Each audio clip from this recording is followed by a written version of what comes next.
सूर्य भगवान को तो छोड़ दिया, लेकिन एक नया लफड़ा हो गया। पूछो क्या? हनुमान जी महाराज भूमि पर पड़ गए।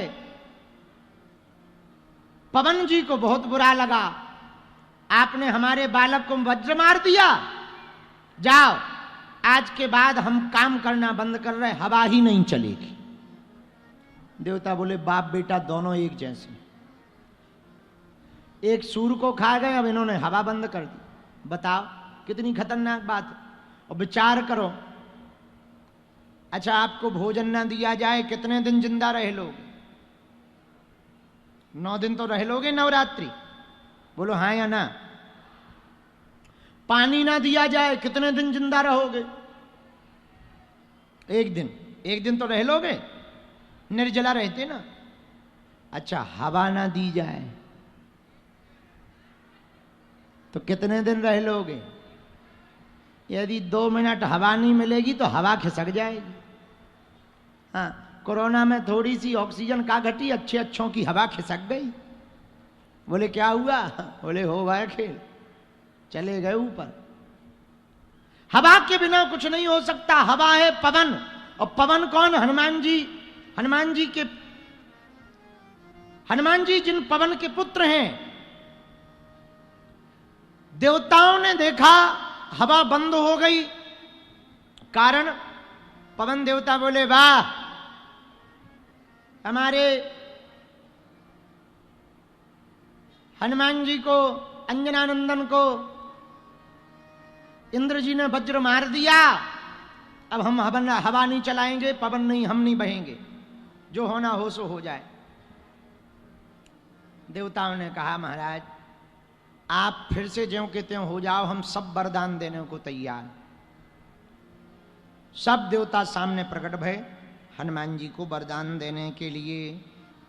अब वरदान क्या दे रहे सुनो। सर्वप्रथम ब्रह्मा जी प्रकट भय। ब्रह्मा जी ने हनुमान जी को वरदान दिया, हमारा आशीर्वाद है इस बालक को आज के बाद कोई भी ब्रह्म श्राप नहीं लगेगा, इसके शरीर में कोई भी आसुरीय शक्ति प्रवेश नहीं करेगी, जो भी इस बालक का नाम लेगा उसकी भूत बाधा भाग जाएगी, चिरंजीवी रहेगा। ऐसा आशीर्वाद ब्रह्मा जी ने दिया। पवन देवता इंद्र की तरफ टेढ़ी निगाह करके देखे तो इंद्र बोले हमारी तरफ टेढ़ी निगाह करके क्यों देख रहे? बोले तुमने ही मुगदर मारा है। इंद्र बोला महाराज तुम चलो तो हवा तो वापसी करो, हम भी वरदान दे रहे। तुम क्या वरदान दे रहे? इंद्र देवता ने हनुमान जी की तरफ हाथ करके कहा हमारा आशीर्वाद है आज के बाद इसका पूरा शरीर वज्र की भांति हो जाएगा, वज्रांग हो जाएगा, कोई भी वज्र इसके शरीर का बाल बांका नहीं कर पाएगा। और वज्रमयी देह होने के कारण हनुमान जी का नाम पड़ गया बजरंग बली। सूर्य देवता बोले हमसे भी वरदान ले लो, बल्कि ये हमें खा गए थे, पर हम भी वरदान दे रहे, तुम भी वरदान दो। सूर्य देवता बोले सुनो हमारा इस बालक को वरदान है, हम अपनी ऊर्जा का 100 से पहला भाग इस बालक को दे रहे। ये इतना तेजवान होगा, इतना तेजवान होगा कि कोई यदि अभिमान में आकर इसके सामने, इस बालक के सामने भजन पूजन करने की कोशिश करेगा तो वो टिक नहीं पाएगा, इतना तेजवान होगा। और हम हैं बुद्धि के देवता। सूर्य ने कहा इस बालक की बुद्धि इतनी प्रबल होगी कि कोई साधारण बालक नहीं, बुद्धिमताम वरिष्ठम, बुद्धिमान होगा ये, और जो बुद्धिमान होगा वो ज्ञानी भी होगा। तो जय हनुमान ज्ञान गुण सागर, जय कपीस तिहुँ वरुण देवता ने कहा हमारा भी वरदान लो। सिर पे हाथ रखा, आज के बाद ये बालक जल के ऊपर से उड़कर चला जाएगा, ये जल में जब चाहे तब आ जाए, कभी डूबेगा नहीं, और जल का पास इस बालक का बाल बांका नहीं कर पाए। लो, जल में भी आशीर्वाद मिल गया, थल में राम जी का आशीर्वाद मिला, नभ में तो पवन देवता है ही है, सब जगह हनुमान जी का जलवा है। अब यक्षराज कुबेर प्रकट भये, कुबेर ने भी हनुमान जी को आशीर्वाद दिया। यह बालक हमारे आशीर्वाद से कभी भी किसी भी युद्ध में पराजय नहीं होगा, जो युद्ध में कभी हारे ना वो वीर, जो हर युद्ध जीते, जो युद्ध में कभी पीछे ना हटे वो वीर, जो हर युद्ध में विजय हो वो रघुवीर, और जो रघुवीर को भी युद्ध जिता दें वो महावीर। युद्ध चाहे इस तरफ से लड़े चाहे उस तरफ से लड़े, जीत जहां महावीर होंगे वही होगी। बोलो सीताराम। यक्षराज कुबेर ने ये वरदान दिया। भगवान शंकर प्रकट भये, बोले सुनो, वैसे तो ये हमारा ही तेज है, पर हमारा भी आशीर्वाद ले लो। क्या? सिर पर हाथ रखा। आज के बाद ये बालक किसी भी शस्त्र विद्या, तंत्र विद्या, मंत्र विद्या, किसी भी विद्या का प्रभाव इस बालक पर नहीं होगा, और ये बालक अवध्य होगा। अवध्य जानते हो? इसका कभी वध नहीं होगा। ये हमारा आशीर्वाद। अब अग्निदेव प्रकट भय, बोले हमारा भी आशीर्वाद लो।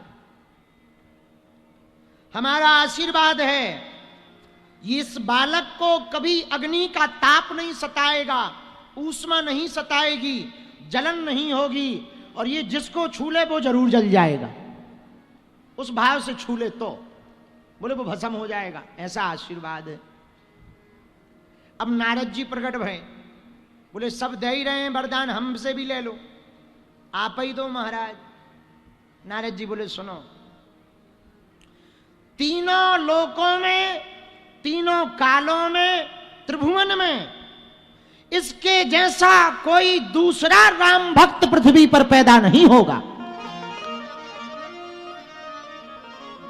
राम जी तो दोबारा हो सकते हैं, राम जी अपने जैसा कोई दूसरा बना सकते हैं, लेकिन नारद जी बोले हमारा आशीर्वाद है, पूरे त्रिभुवन में, तीनों लोकों में, तीनों कालों में, चारों युगों में, चतुर्युग में, एक कल्प में, मनमंतर में, अनंत कल्प में हनुमान जी जैसा कोई दूसरा राम भक्त नहीं होगा। ये नारद जी का वरदान।